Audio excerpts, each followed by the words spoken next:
Wait, what am I saying? Thank you for tuning in to another edition of Overpar and Underqualified. Welcome to episode 4.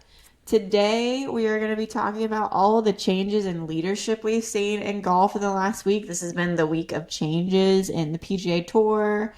We got a new Ryder Cup captain and some different companies in pop culture. So it's been a big week for progression or new eras in different parts of the world. Yeah, for sure. Um, Diving in, I think last episode you called it the docket. So we'll just keep that thing going. But on today's docket, to start, we're talking about leadership changes of the PGA Tour. Okay, so as of the summer of 2025, which we're in right now, we have a new PGA Tour CEO, which is Brian Rolapp. And that was effective in summer of 2025. Basically, he came from the NFL. So a lot of big, I guess, idea changes. Just thinking of how big the NFL is and a lot of their promotional materials and commercial stuff. I'm excited to see what that has in store for PGA Tour, and how much bigger the PGA Tour can get with his knowledge of promotion and some of his strategies that he may have implemented for the NFL. So his former title was the Chief Media and Business Officer, which if you think about the NFL, they seemed to have, and I may not understand fully what that title is, but like they seem to have their finger on the pulse of what people were into outside of just football. If you think about halftime shows, and that feels like a media content type position, something you'd be in charge of in that type of position. If you think about the people they had doing the Sunday night football songs and how they were able to evolve that over the years and bring in new artists. And then also, again, I don't know if this ties into the media role, but it seems like it would, like the brands that they endorse and the brands they're connected with, and then the commercials and all of that. That's something that the PGA Tour could use. They could use that kind of breath of life in terms of having someone who understands what is popular and what's successful right now and isn't just what we've done for 100 years. So it seems For positive from sure. that aspect at least. Yeah, yeah. Well, I mean, you think of just some of the changes that have happened in media for the PGA Tour so far, right? So this year they've implemented the Creator Classic, which is focusing on YouTube content creators and pushing them in their own qualifiers and just getting their YouTube audience interested in like actually watching the live broadcast, and the behind the scenes that comes with it. Those are changes that have already been made this season that, I mean, I'm a big YouTube watcher. I don't really watch TV, but that is how I've almost paid attention to the PGA Tour in recent months, is through their content. Also, bringing, I don't know, like different aspects as far as marketing, to your point. Will companies such as, Nike or something like that become a larger, I mean, they're already pretty big in the PGA Tour, but will they kind of step up even more so, and expand some of their product lines? I'd love to see if they brought back their clubs. I know a couple people that Yeah. were really obsessed, not necessarily, I'm going to get some hate from this from people I know, especially Tommy, who loved the Sasquatch driver. That thing was like a baseball bat. You hit it It in was a like a brick. simulator. Exactly. You hit it in a simulator and the windows crack. But they had some pretty good. I wouldn't say the best irons, but as far as looks and appearance and stuff, and Yeah. then of course the big names that they have, as far as sponsorships go, you can't really get much bigger for some of them. Scott, Nelly, Ricky, Tiger, until he came out with his own brand. But yeah, I mean, they have Right. some big names. Right, right. And Air Jordan getting, bigger in the game of golf, with their, 1G lows. Those are all over the place. And now they're making like spiked golf shoes now, which is huge. Before you would have to kind of get them custom made with that sole on the bottom. So a lot of great movement already in the content space with Rollap's role in the PGA Tour. Exciting stuff. I'm interested to see, where that goes and how, his knowledge contributes to the PGA actually growing other than like the media space. So interested to see where that goes.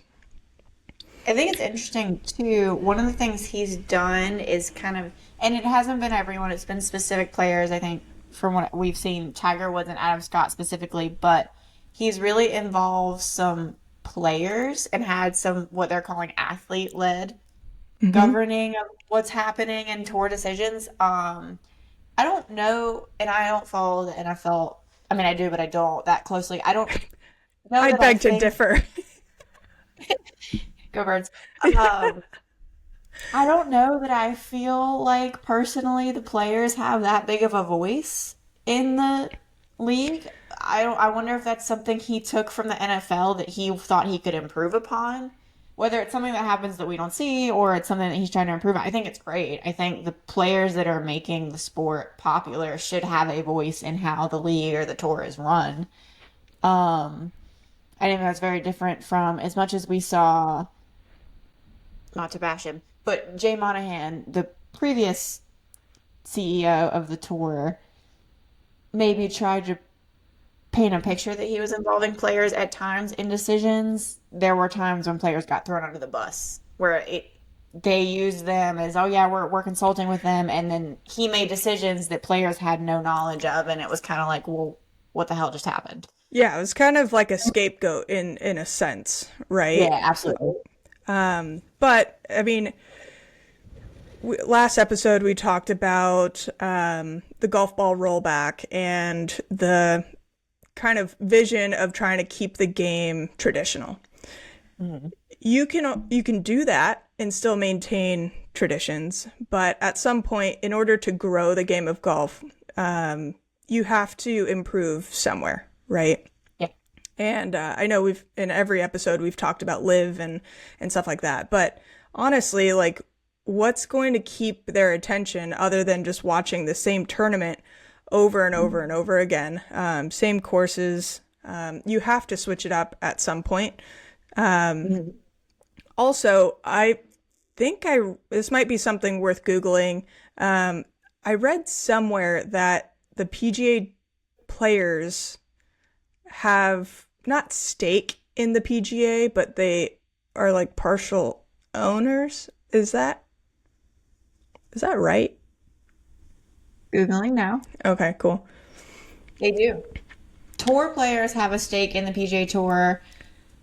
They introduced an equity stake in PGA Tour Enterprises, allowing the players to become part owners. So they are part owners. Yeah. Yeah. So in order for them to have a voice, I mean, you have to have someone that's willing to listen and actually implement some of the things that they're talking about, right? Where I don't know much about Monahan, but to your earlier point, it seemed like he wasn't quite doing the best at encompassing what the tour players were wanting. Yeah. And I think it would have been hard. He's a person I would not wanted to have stepped into his shoes the last 5, 6, 7 years of his career. And he's still with the tour, just in a different role. I think they're keeping him on as kind of a consultant type role. But to be in his role for the last 5 or 6 years, I think would be very difficult because he had a fan base that was the tour. If you were a golf fan, that was all you could watch. So the fans were going to be kind of content with what he was doing regardless. And then all of a sudden they weren't the only thing because you got TGL and Live. And so then it was just this like kind of disaster for a minute there. So I would have hated to have been him. No one probably would have handled it well. But there were certainly some mistakes that it seemed like were made during that time. And it was probably time for a new vision, fresh ideas. And it seems like they may have gotten that with Rollap. So we'll see. Yeah. Some of our points here, just with like an NFL inspired CEO, is commercial enterprise, fan-centric innovation and governance shift. So we kind of discussed some of his media influence, in which case, he basically created an NFL media that was growing 100 billion in deals. Again, I think he aims to kind of apply that vision to the PGA. So potentially, if that leads to integrating the Live Tour a little bit more in PGA, or if that's going to remain separate. I know there's been a lot of talk over potentially merging them or what that might look like, but hopefully we'll get some answers here soon. Yeah, it'll be interesting to see. Other things you have on here is kind of a comparison. Like how Monahan's traditional tour oversight versus roll-ups kind of reshapes the power dynamics, and how he incorporates more of the player voices in the future of the PGA, whether that's through investor interest or, I don't know, different operation strategies, and how that continues to grow, whether it's the following of the PGA or, different formats, or what that really looks like. Yeah, and I think with the different formats and kind of changing things a little bit, to me, and tell me if you disagree with this, but to me, like when I think of the PGA Tour, I think of tradition. You think of tradition, you think of the Masters, and you think of the U.S. Open and the Open and all that history that comes with it. And there's been some talk that roll-ups emphasis is going to be less on the tradition that we've always had and more on making it the highest level of competition, similar to the NFL is the highest level of competition of professional football, and kind of emphasizing it just being peak competition and not so much the emphasis on tradition. And I'm curious to see how that plays out, I guess, in keeping with the fan base you already have that's very like diehard. I want to see what we expect to see, and then trying to just, because like you said, if you want peak competition, I think you have to almost merge everything in a way between TGL and Live and PGA Tour, get everyone involved. Otherwise, you can't say it's the highest level. For sure. So I'm curious to see how that plays out and how that's received by everyone. I think it could really go either way. Yeah. And I mean, I have a few like challenges that might come ahead. Reunifying the game, bringing back Live defenders or defectors with his relationship with Live execs like Scott O'Neill. We have like a little tidbit here that they both went to Harvard. I think that's cool. So they obviously have some type of connection there. So hopefully that could ease some of those negotiations moving forward. And then obviously, preserving those traditions like you talked about. Golfers do want a higher profile competitor, right? Golfers and viewers. But where does that come from, and how do you merge those while still maintaining that tradition, while still seeing the highest competition? So, and then platform evolution, cutting through streaming clutter, reducing commercial fatigue, and increasing immersive formats like simulator events. I'm hoping that simulator event is like the TGL, tomorrow's golf league, and just with their connection with the PGA already, they don't have some of the pressures that the Live Tour has as a defector. So hopefully that'll be like the middle ground, and potentially where some of those Live players can kind of go into the PGA space. And maybe that's where we'll see some of that competition kind of merge in the future. Yeah. And I mean, speaking of the streaming clutter, a piece of that, if he could, and I get golf, it takes a long time to play a golf tournament, but if he could somehow get rid of the thing where I have to start on one channel and then at noon I have to flip to another channel and then at 3 p.m. I might have to flip to another channel, that would be beautiful for all viewers. That would be huge for the viewership in the game of golf. Yeah. Well, thinking back to like NFL, right? You basically need all of the streaming services to watch all of the games during the week. So I'm not quite sure if that's necessarily going to happen, because it seems like he couldn't figure that out for the NFL itself. But maybe he has a plan, He did. I mean, they figured it out to an extent. You just have to pay $180 a month to YouTube TV to Yeah. watch them all at once. So maybe that was a strategy. I'm sure the NFL's getting not that they need it, but some sort of a cut of that. So we might see some sort of, what is that called? Red zone. We might see Oh, yeah. red zone for golf. Yeah, that would Um, be cool. It's just highlight after highlight. It's like a yeah, never-ending dose of dopamine. You're just like, like every single hole. that would be great. Hey, get on that. If he needs someone to consult, we'd be happy to do it. Anna won't actually give herself props, but she is an incredible sports fan, like college basketball, college football, and NFL. It's like you just put the TV on mute and she'll be the commentator. She won't say that, but it's so true and it's so fun to watch. Only for certain teams. Right, right. The other ones don't matter. Only a few teams matter, but that's okay. Right. But again, going back to the last episode, we kind of talked about the spring break boys or whatever we've figured out the name for that was. To that point, you were able to get some behind the scenes of their lives. I think with Full Swing being on Netflix and giving more insight to their player struggles or just their life struggles, I'm hoping that becomes more of a norm with their digital fan experiences, because now you're able to really connect with those players and, what their struggles are on a deeper level.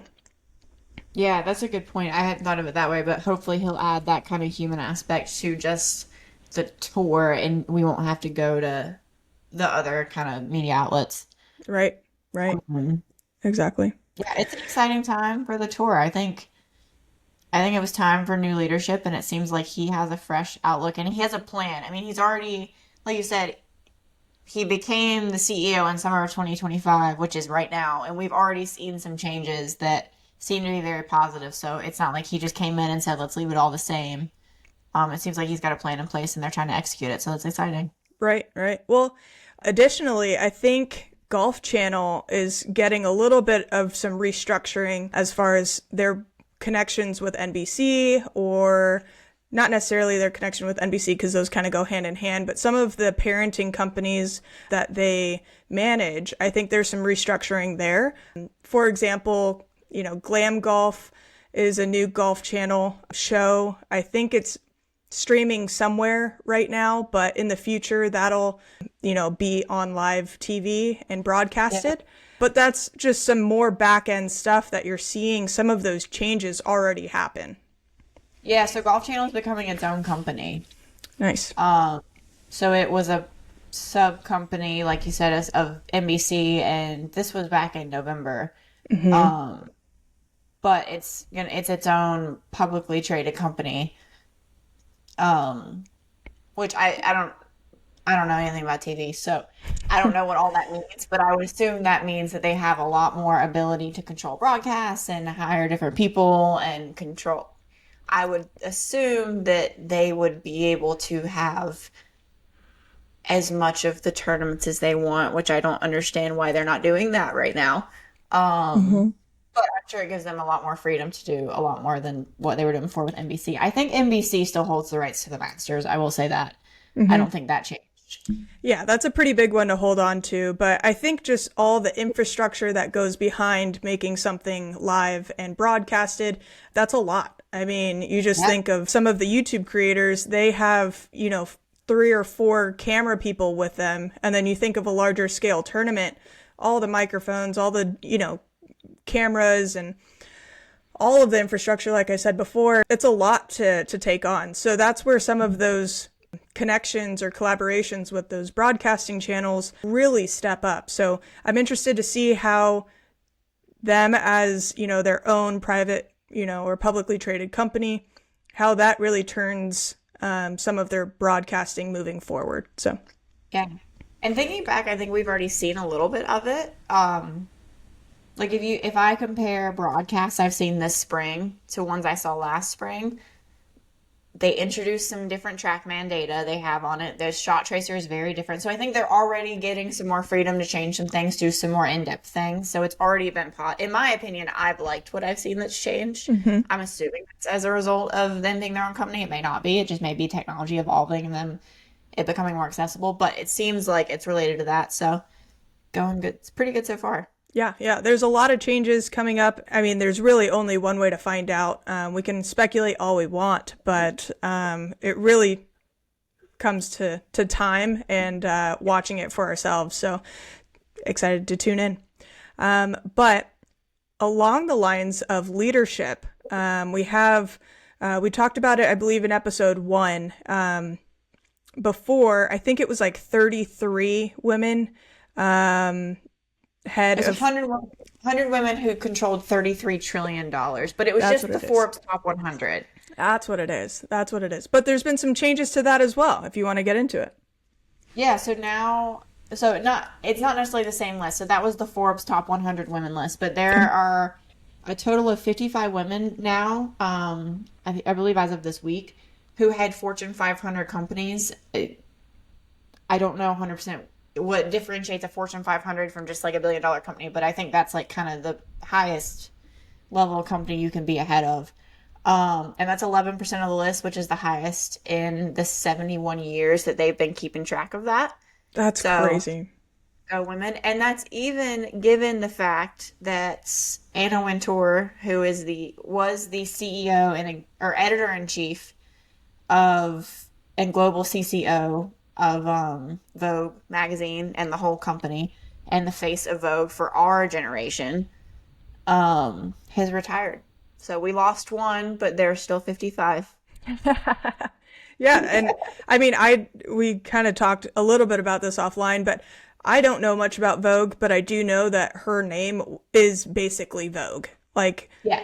her and Vogue go hand in hand. It's rare that you have a conversation about one without having the other. So, talking about media, I mean, they're a big influence in pop culture and kind of the trends throughout, all of our lives. So, wondering where that'll go and how that'll shift. Who knows? Maybe they'll be a sponsor of the PGA or something like that. Maybe she was what was holding her back. It wasn't high fashion enough. Exactly. She might be the fashion something of the PGA next. Who knows? Yeah, it's her retirement project. Yeah, exactly. That is absolutely crazy. Props to her for if you think about 40 years ago to be the editor in chief of a company as a woman. I mean, that was 85, 95, 85. Those are some big shoes to fill. Yeah, big shoes to fill, but props to her and congratulations on a great career. Not that what I say matters, but I think it's cool. If anyone knows her, tag her. Other leadership changes we've seen this week, the Team USA announced our captain for the Ryder Cup coming up in September. That's the 25th through the 28th for all the fans that will be watching. It's on US soil again this year at Bethpage Black. Jeez. Which will be awesome. I think I'm so excited to see that. I kind of want to go. I haven't quite made up my mind. How far are you from that? Probably 12 or 13 hours. Oh, geez, you made it sound like you're down the street. Removal. I say go. I think you should come. Yeah. What Yeah. what was the date? September 25th through the 28th. Oh, we should actually go because I'll be in Pennsylvania the weekend before that anyways. That makes that drive a lot shorter for me. Hey, if anyone can get us tickets, let us know. Anyways, back to the content that mattered here. Not my September plans. Team USA announced our captain for the Ryder Cup this year, and it will be Keegan Bradley. This is his first time as a captain. Woohoo! Zach Johnson was our prior captain. That went. But it's been interesting to see because last time we had a Ryder Cup, there was a lot of controversy. Will the live players play? Will they be involved? What will happen there? And then they didn't. And we haven't heard that conversation really this time around. All we've heard was that players like DeChambeau, for example, I know we talk about him a lot, but have kind of backed Bradley and said they want to be a player captain, which, just as a side note, hasn't happened since Arnold Palmer was a player captain in 1963. Wow. So to be the first since Arnie, tough act to follow. You have to be, if you're going to do it, Keegan, you might want to work on your game day in, day out. But I mean, it's cool that they're talking about it and the players want him to do it. Did he just win the Travelers? Yeah, I think so. That's crazy.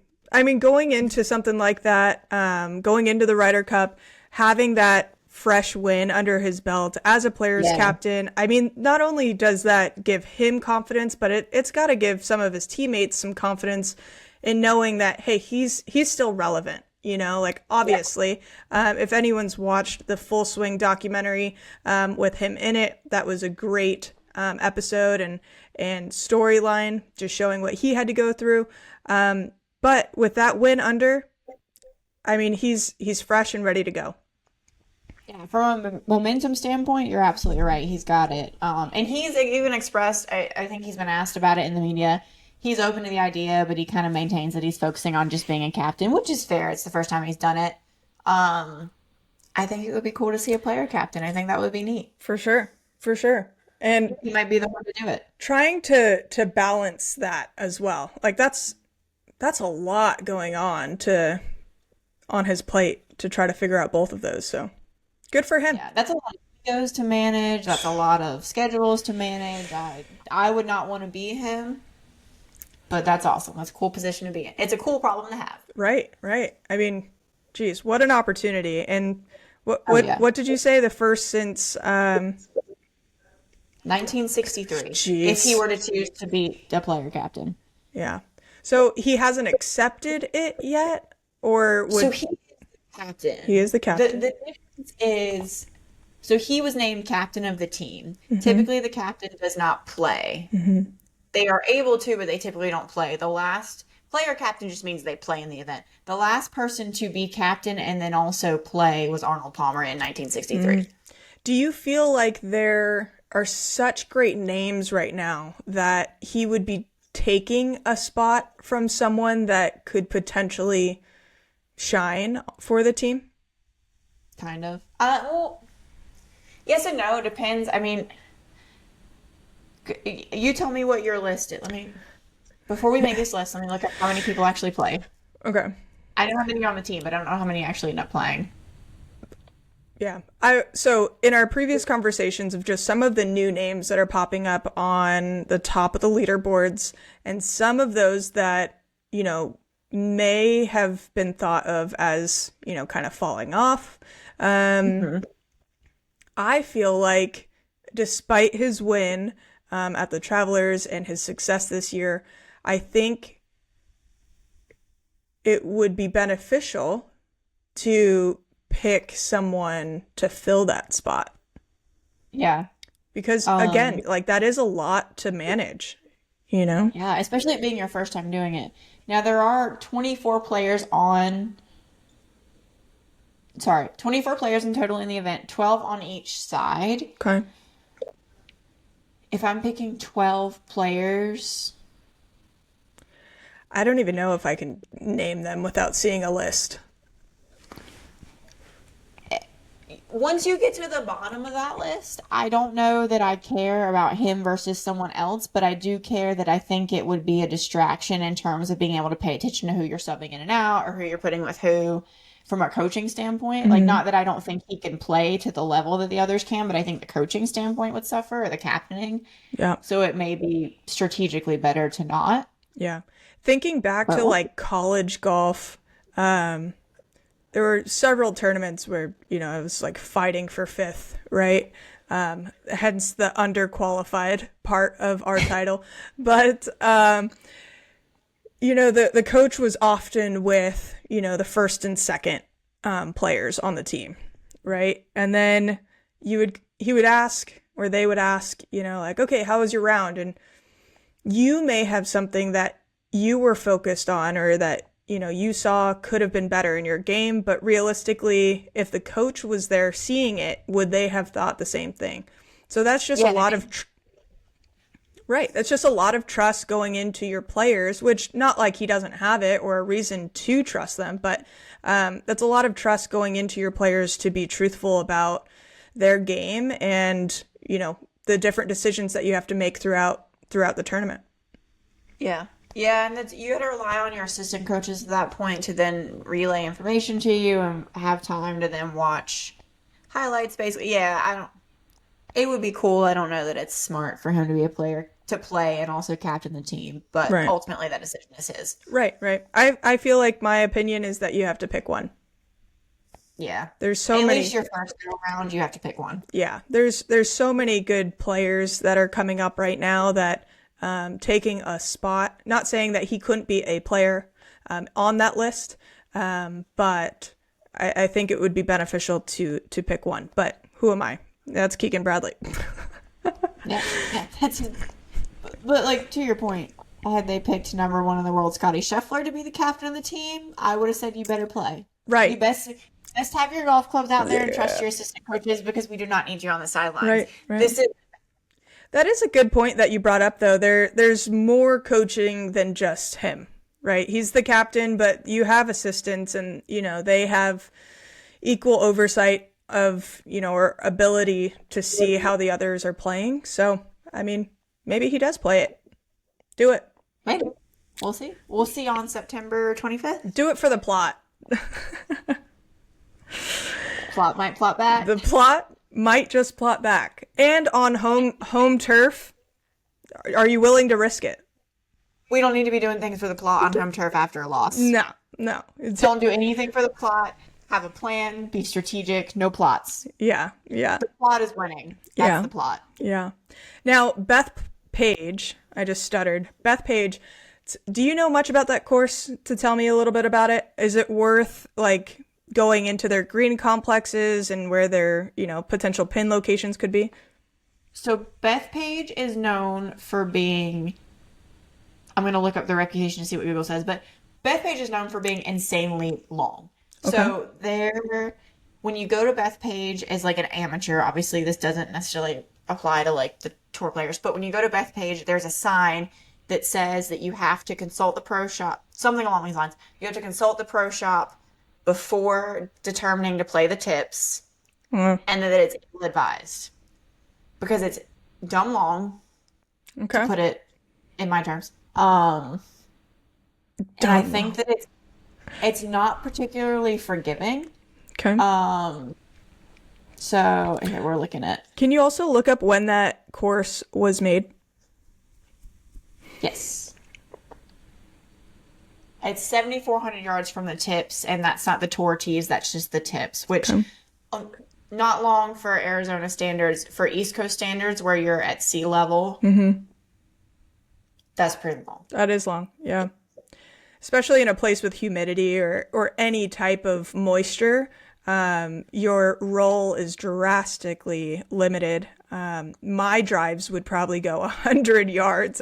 They wouldn't be very amazing by any means. I remember going to tournaments in Hawaii or California, and I have a very low launch angle, and my ball would be sitting next to basically the divot that it fell in. So, for context, Bethpage Black is a public golf course on Long Island. It was designed in 1934. 1934, okay. That's interesting. Oh, go ahead. Go ahead. That's interesting as far as the year goes, talking about our rollback previously, that, a course would be so long at that age or at that time, and, how that plays into some of their ideas and trying to maintain that tradition moving forward. Yeah, absolutely. No, because obviously length is not something that's just a new concept, but to circle back, I was incorrect. The sign at the black course says, warning, the black course is an extremely difficult course, which we recommend only for highly skilled golfers. And it's rated the number one overall in the list of the top 50 toughest courses as of 2020 when the Golf Advisor did that list. Wow. That'll be fun to watch. Oh, yeah.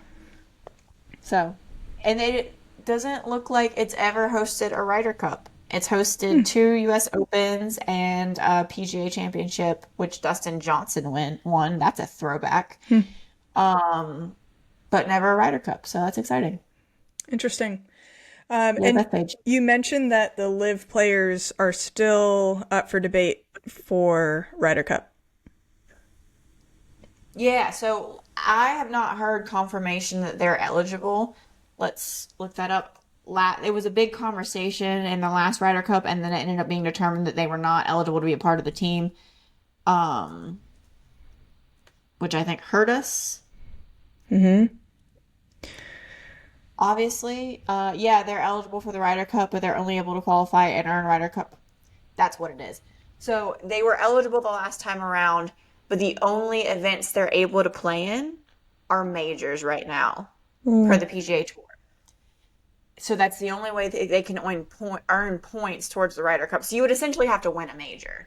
So I think we'll probably be in the same boat this year unless they change something. How many how many live players have won majors this year? Womp womp. Whoops. Sorry, boys. Roll Hate to up. see it. Roll up. Make a change. Roll up, fix it. Help. SOS. Yeah, seriously. Seriously. Speaking of live, we are coming up on the Open Championship, not the US Open. This is the true Open, the British. In about 3 weeks, we have the John Deere, one other tournament, and then the Open, the week of July 23rd, I want to say. Several live players are in the mix right now. Lee Westwood, Dean Burmester, and Lucas Herbert qualified for spots at Royal Portrush, which I believe is in Ireland. Several others, including Ian Poulter, did not qualify. And then you have those who are exempt due to major wins, such as Bryson DeChambeau from winning the U.S. Open last year. I believe he's still exempt into it. But kind of the interesting thing going on with the Open Championship qualifying right now is the most recent, I believe the most recent one at West Lancashire, which led, very long story short. So they started the event. Hole locations had been chosen, obviously. I assume they were planned out. They may not have been in advance. Typically they would be. And they would typically be marked. A rules official was watching one of the groups putt on, I believe, the fourth hole during the qualifier and noticed several groups really struggling with the pin location. And then he kind of looked at the pin location and realized that it was basically, so like imagine this is the slope on the green, the pin was here. So like right on the side. Yeah, it was right on the side hill in the middle of a really aggressive slope. So the officials for the event determined that the only fair thing to do was to change the pin location middle of the round. Jeez. And then have every player who had already played it replay the fourth hole.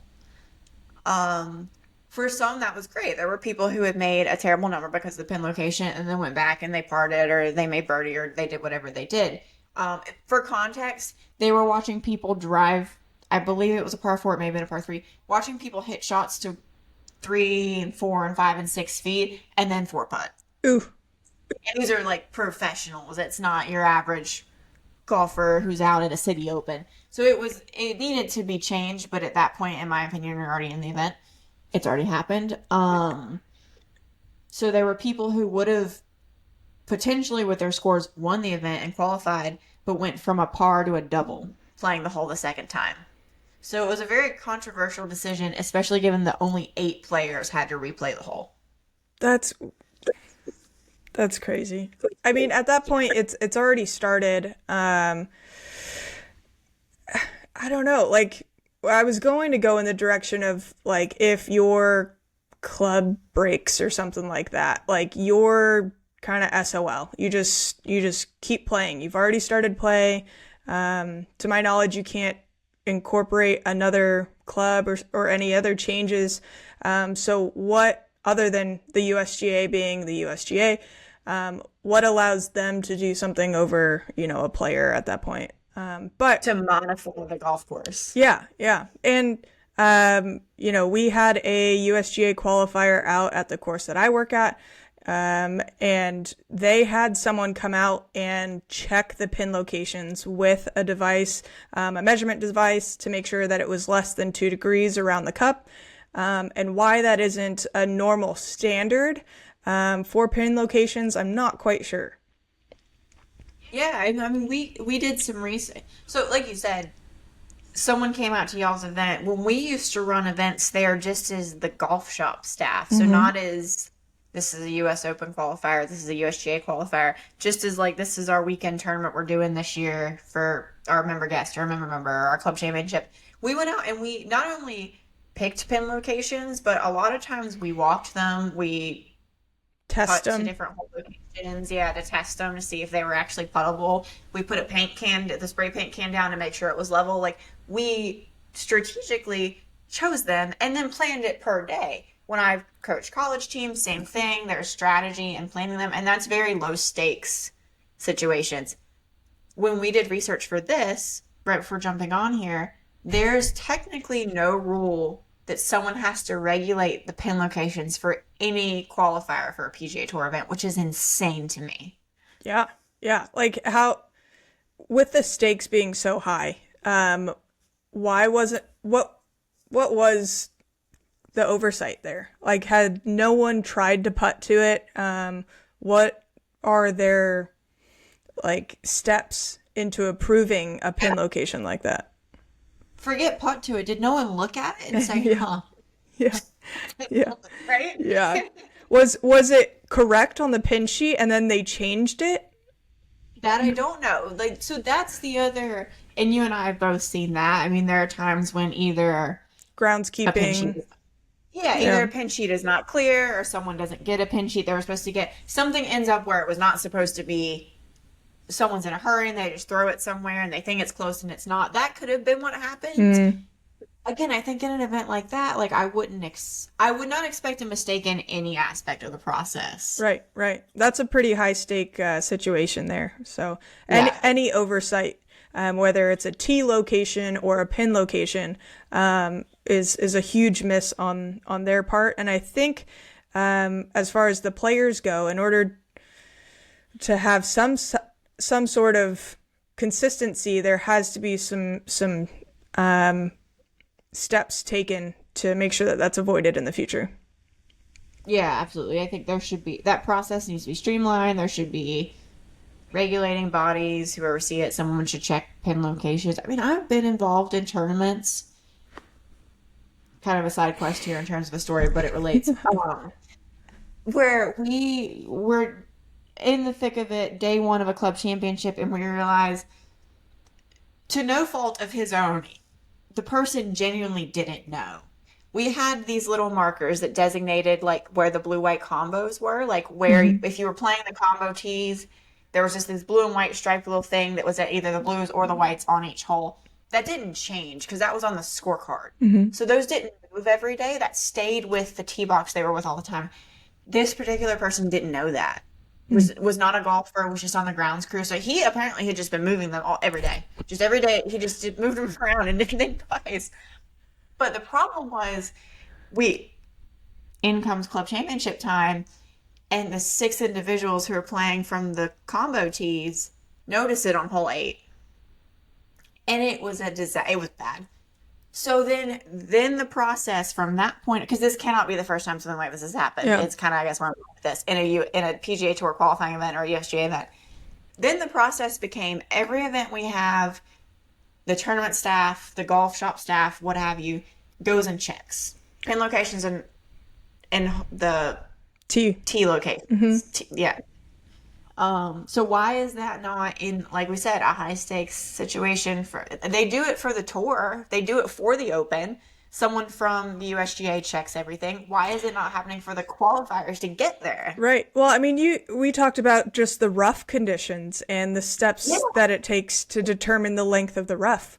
I feel like there has to be some type of steps that are supposed to be in place or are in place, and something just dropped. I'm interested to see if anyone steps forward to take any accountability for that.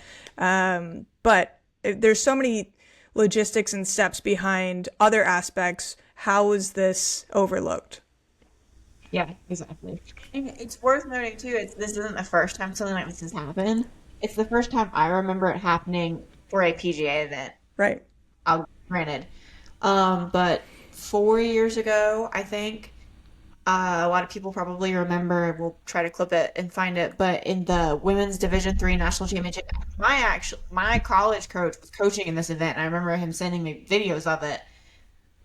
There was a whole location that very similar. It was on a hill, and girls, and it's Division III, but it's the national championships. These are like the number one, two, three, four, five team in the country. Hmm. Players who went on to play on the Epsom Tour are like 5 and 6 putting. Like they hit a good putt, it gets to the hole, it's just a couple inches to the right of it, and goes back to them or past them. Like it was insane. And the pace of play, one, if nothing else, pace of play was atrocious that day for that purpose. Um, it happened again this spring in May in the NAIA, I think the women's championship again. Same thing. I thought it was actually the same thing, and someone just lied on social media and said it happened again, and it turns out it was a different situation. But it looked that similar. It was right on a slope. Someone just wasn't thinking, and people were 5 and 6 putting, and I don't understand why no one checks that.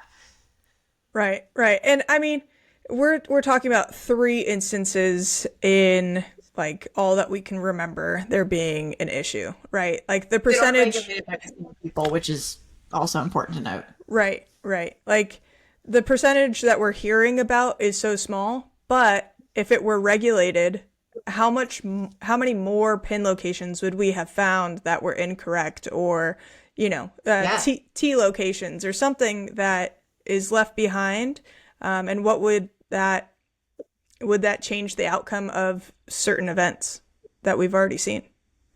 Yeah, would it change who got into the tournament and then who went on to win it, or who went on to win as Yeah. an amateur, or because I'm really realistically, you have Max Homa played in the U.S. Open qualifier. You have household names playing those qualifiers sometimes, but for the most part, that's impacting the amateur that's going to go on to win it, isn't it? Like the who's going to win, be the U.S. Open AM that won it, the low AM, Hmm. which is huge for them in their future. So for that to impact who even gets into the event in the first place is kind of a problem. Right, right, 100%. Now, I don't know what that answer would be other than to have a regulation person go out and check every single pin location. Yeah. But for those larger events, your staff is there already. Like a little measuring device, that counts the degree. It doesn't take that long to go around. And if you are already making the tee sheets in advance, you would already have that information, and then you would just need to go around and check it. Exactly. Yeah. Like to me, that's really what it should be. It should be because, like you said, it's not like the tour is hurting for money. They Mm-mm. already have the staff in place. Someone for every major championship qualifier, and I understand there's a lot of them. There should be a USGA representative that consults on the pin locations, and you don't even necessarily need to measure it because they're professionals. They can walk it off and make sure it matches the pin sheet, and then be able to look at it or putt to it if they're not sure and see if it's a slope severe enough to be like what this one was. I mean, this wasn't, oh, this was kind of difficult and it was a foot off to the left. It was just not, it shouldn't have ever been there in the first place. Right, right. Um, Personally, my putting's so bad that I probably wouldn't notice anything. I'd be like, yeah, it's just my putting. It's garbage. Get me back to the tee box where I can try to swing at something. But I basically have Hulk hands when it comes to putting, to the point where I just randomly switched to left hand low in my recent tournament. Like I was like, something's got to change. It's You obviously think that, me. Great. I'm left yeah? hand low now. All right. I don't hate that, but don't ever switch to the claw. I will have no respect for you No, if you no, switch no. to the claw. No, the claw is a cry for help. It's silly. Yeah, it's basically an SOS. You should take up something else, like knitting You should or take it something. croquet. Yeah, yeah. That's still putting, but much harder. So let's go with that. Did you? Okay. Very sidebar. Croquet is huge with the golfers. What? So this may be very regional. Um, the way Pinehurst when you've never been to Pinehurst, right? No. Okay, so for everyone who's been to Pinehurst, the main clubhouse specifically, when you drive in, there is a like in the middle of, not in the middle of the parking lot, but like when you drive into the parking lot, in front of the clubhouse, before you get to the clubhouse, there's a massive, I don't know what it's called, croquet field, we're gonna call it. There's a massive croquet field. And I always thought that was weird because I was like, who plays croquet? Like, that's in the period pieces that I like to watch sometimes. Uh, What did you just call them? period pieces. It's like the historic. Look it up. I'm right. All right. Someone comment that they know what a period piece is, please. Go for it. Continue. Uh, so that was my own, like, other than in movies and TV, that's my only association with croquet was at Pinehurst.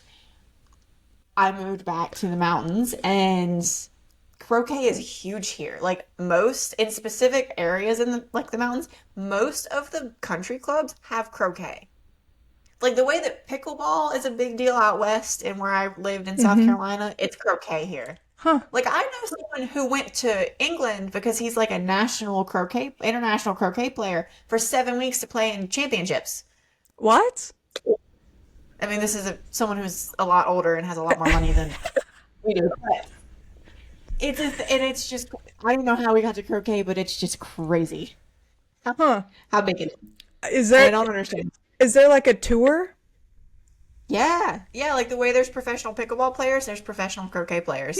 Who knew? Yeah. The more you know. I feel like it's a good alternative to like building a whole golf course. Like it's Yeah. maybe we should take up croquet We're bad at putting. Why would we take them harder putting? because it's like longer grass, right? Like you could actually like hit it.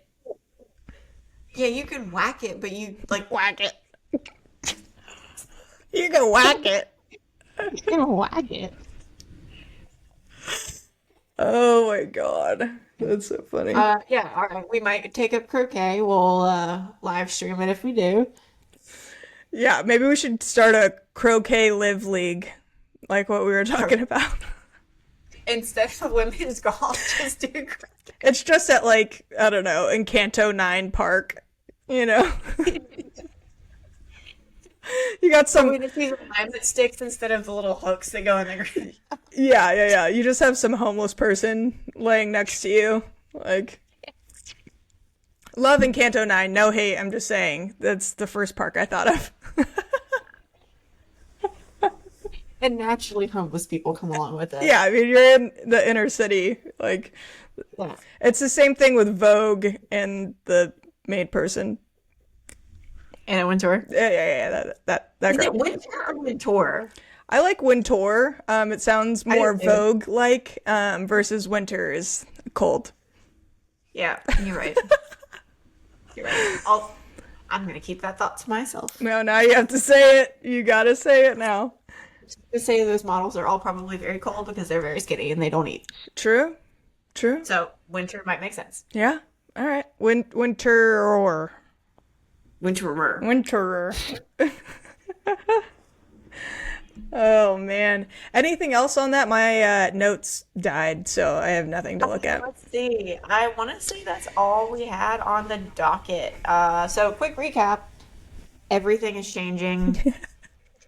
I'm fine. So many. The world is so different than it was a week ago.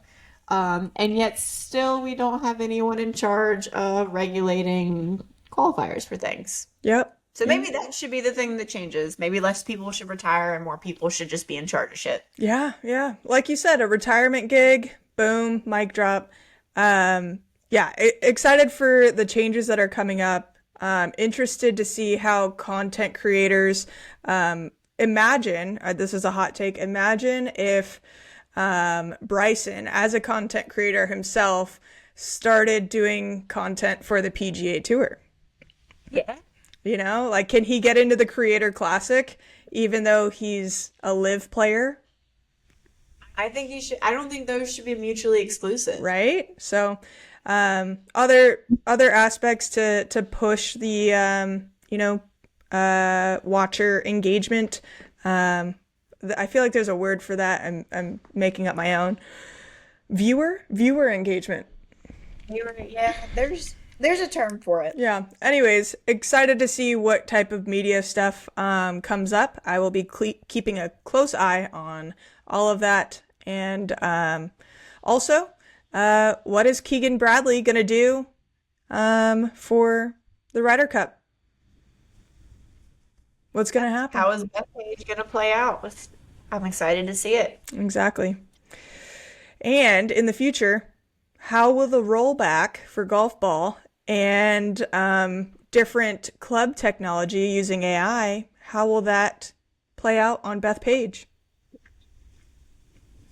Great question. Interesting. I like the callback. Have to wait and find out. Yeah. Talking about future episodes, we have a lot of awesome guests kind of in the lineup. We're working on scheduling. I'll keep the teaser at that just in case schedules change. But stay tuned for our next upcoming episodes. We got a lot of awesome people coming up in the golf space and in pop culture type of business. Excited to talk to them and get their views on and backgrounds on their experiences. Yeah, we're excited to have everybody, and thank you to everyone who's been watching and following along the journey for the last 4 episodes or so. We're having fun. We hope you guys like watching it, and we'll see you next time. Doses.